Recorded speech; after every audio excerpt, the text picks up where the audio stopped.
get on the board in set number 2. It's 2-1 in favor of Pays and Stepanek, however, and they are back on serve here in the men's doubles final. Arthur Ashe Stadium, Nick McCarville, Lauren McHale, and Dave Leno with you. Great to have you with us on US.Open Radio, presented by American Express.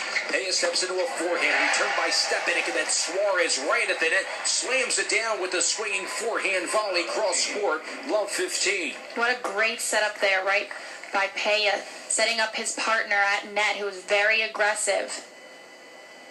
So Pays and Stepanek had a long conversation. And Nick, you were commenting off air. That was a huge game for Suarez to hold. Yeah, I mean, we could see the momentum swing here. It was a over 8-minute game, 6 deuces. Great for them to hold. Pays keeps it alive at the net with Stepanek as the two traded forehand and backhand volleys, and then a backhand cross-court attempt by Suarez goes well wide of Stepanek, and the point will go to Pays and Stepanek here, locked up at 15 all. And you can just tell from these last 2 points, the confidence. They're swinging out on the ball more, being more aggressive on the volleys, being more solid. They're definitely feeling it more. Pays and Suarez. Pays and Stepanek took the opening set 6-1. They lead 2-1. They're on serve here, 15 all. It's Stepanek serving just to the right of the tee behind the baseline. The first serving of the forehand of Pays comes in with a backhand attempt. Stepping up with a scissor kick overhead was Pays, and that ball as a result goes into the net off of Pays' racket. Pays gets it done up top, climbing as if he's 7 feet tall in the air, and it's 30-15.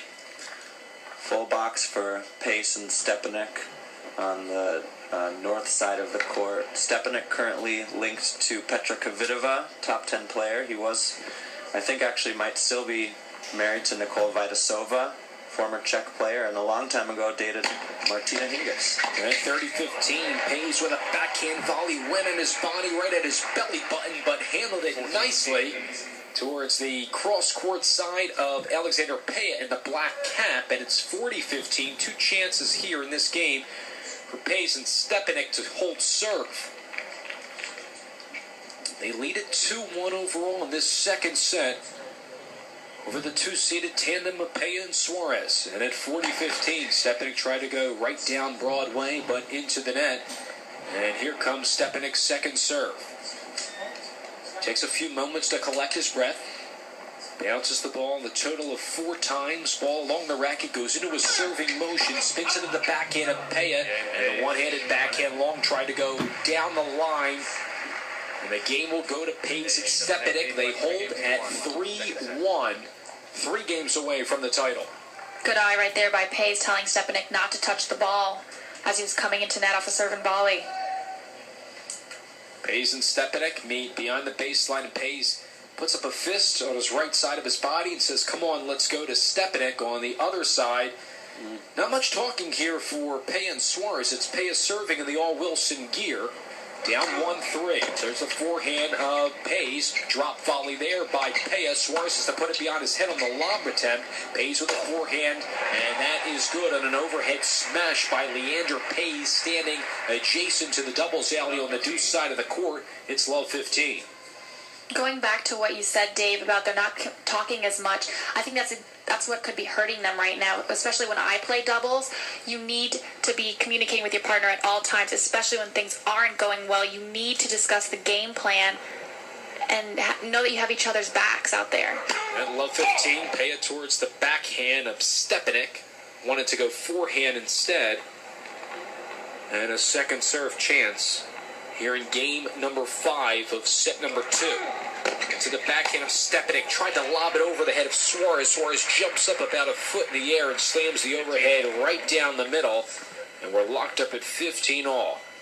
Have a lot of pressure on the court, but there's also some pressure in the stands as well for a lot of fans trying to get some autographs today. A lot of celebrities out there. Gladys Knight is here. Russell Westbrook. Gail King. Regis Philbin. Neo, I know that's Lauren's favorite, Jackman, and Randy Jackson. Wow, Neo's going to sing the America the Beautiful before the women's final later today, which will be cool. And Gladys Knight, probably the biggest tennis fan out there. Come on, Nick, I know you could sing a little bit better than Neo. Oh, please no. I think I break my microphone. Now at 15:30, we see Peja go to the chair, wipe the sweat off of his face. Pace and Stepanek will go to the chair as well, and the trainer's going to be called out here to attend to, it looks like, Alexander Peja with a displeased look on his face, his hat just above his black hair, as the trainer staring right at him in the eyes. And this is huge if you're Peja and Suarez. You're down just 1-3, but you're leading 30-15 in this game. Well, it's really strange. I mean, Peja just, we were talking Gladys Knight up here, but all of a sudden stopped playing, and maybe he's been dealing with some sort of malady. Watching a replay here. Yeah, he served the ball up in the air.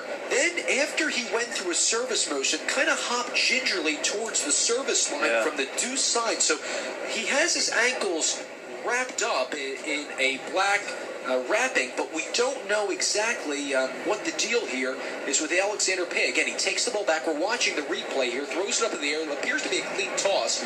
It could be in the back ankle, but you see him grab his left lower back there. And right now you can see the trainer had him doing a few stretches side to side. It could be his lower back, like you're saying. Tournament referee Brian Early is looking on, obviously, as he runs the show here on the court. We have some help, please.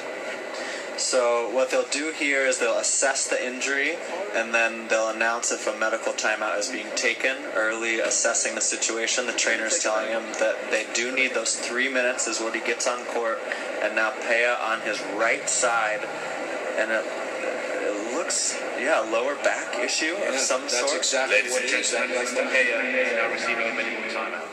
And a medical timeout is what James Keathavong, the chair from Great Britain, indeed announces to the Arthur Ashe crowd. So as Nick described, Peja lying on the side of his body, and the trainer working that lower back and then towards the abdominal area on the left side. And we see Suarez just, his right knee is folded over his left in the chair, looking calm here. On the flip side, we see the tandem of Pace and Stepanek under an umbrella on their side of the court looking on. So we're going to take a brief timeout as this medical timeout is progressing right here on Ashe. In this matchup, though, it is 3-1 in the second set in favor of Pace and Stepanek. They took the first set 6-1. So we'll check back in and see how Alexander Peja is doing after these words on USOpen.org radio, presented by American Express. When your eyes lock in on the